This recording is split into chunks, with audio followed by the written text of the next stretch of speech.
Part 4, what is the total number of triangles in each figure? This problem is very easy. Students can figure out by themselves one triangle, and then there wouldn't be any choice of using 2 triangles. Then you can use 4 triangles to form a triangle, which is the total, the biggest one on the outside. This one is more complicated. We can have one triangle. Students can count how many are those. And we can also have 4 parts. For example, we have this one, right? We have this one, this one, this one, basically just layers going down. And we can also have 9 parts. 9 parts happens with a much bigger triangle. For example, like this one.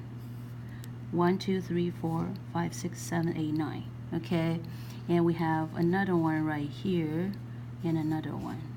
Okay, so the last option is you use all the small triangles, which is 16 parts. That's only one option. So we hope that students can go through how to find the triangles by themselves, as we have described how they should do so. Question number 5. If p is a prime number, then p to the power of n has n plus 1 factors, including 1 and p to the power of n itself.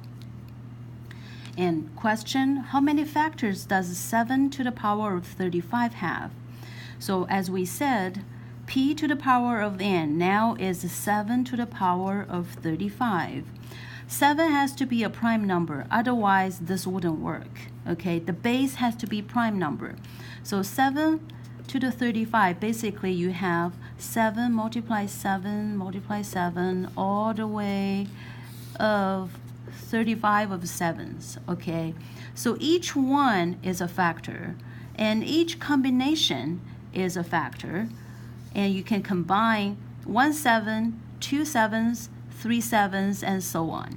So as we said here, n plus 1 factors. So why n plus 1? Because there's 1, right? 1 is not listed here. So we have 35 plus 1, which is 36 factors. So how many factors does 729 have? The 729 is, we can rewrite this one as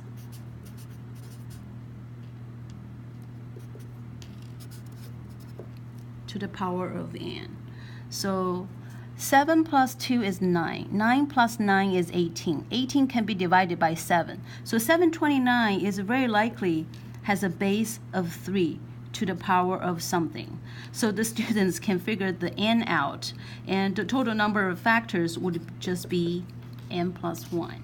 The easy way to do is 729, you keep dividing that by 3, and to see how many 3s that the 729 has.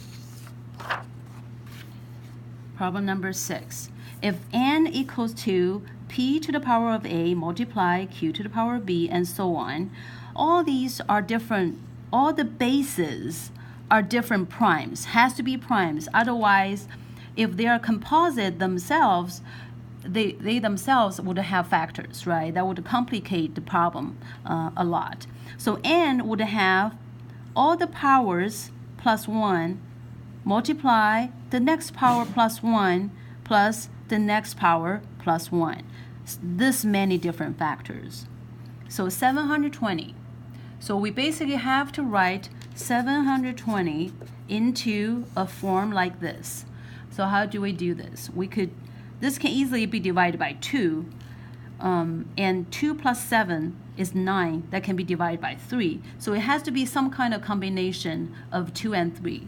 So if you carry all the divisions out, you would find you need 4 2s, you also need 2 3s, and you also need a 5, because there's a 0. 10 is 2 multiply 5, so there got to be a factor of 5.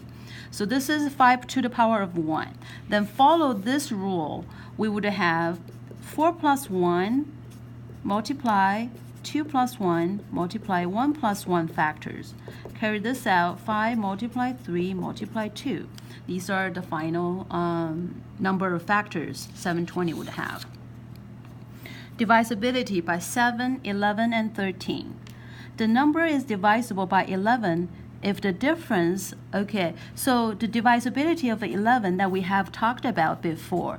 For example, if you have a very large number, whether this number can be divided by 11, you start with the singles place. Singles place, you do plus that number. Tens, you do minus. And then you do plus, minus, plus, minus, plus of all the digits in this number. And look at the final answer. If that final number is divisible by 11, this big number can be divided by 11. So in this case, we have 1001 equals to 7 multiply 11 multiply 13. So these are 1001 has 3 factors. Here they are all prime numbers.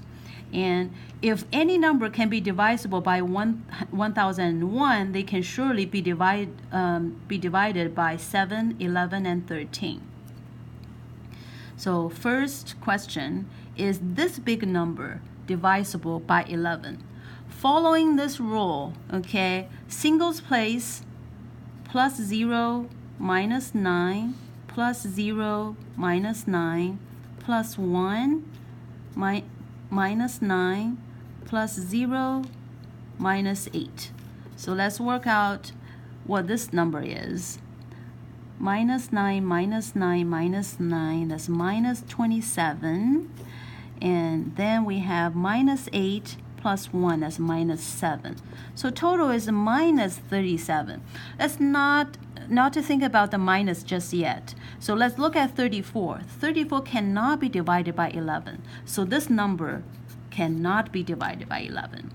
Negative sign in front doesn't matter the divisibility, okay? So second question, is this big number divisible by 13? So this number, we can write this one as 5. Remember, we have 1001. So look at this front part. The front part is 1001 multiply 5, right? So we can take that one out. It's all zeros. 1, 2, 3, 4, 5. Following 5 zeros. Plus 27027. Is this number divisible by 7? So that's relatively easy for the students to figure out whether this number can be divided by 13.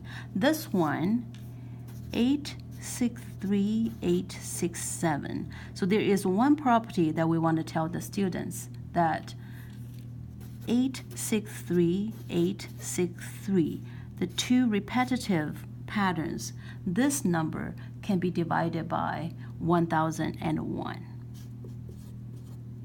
So then we can rewrite this one as, the students can play with this. 1001, multiply any number to see what the final number pattern should look like. It's repetitive because this one and that one, okay? So we rewrite this one as A63 plus 4.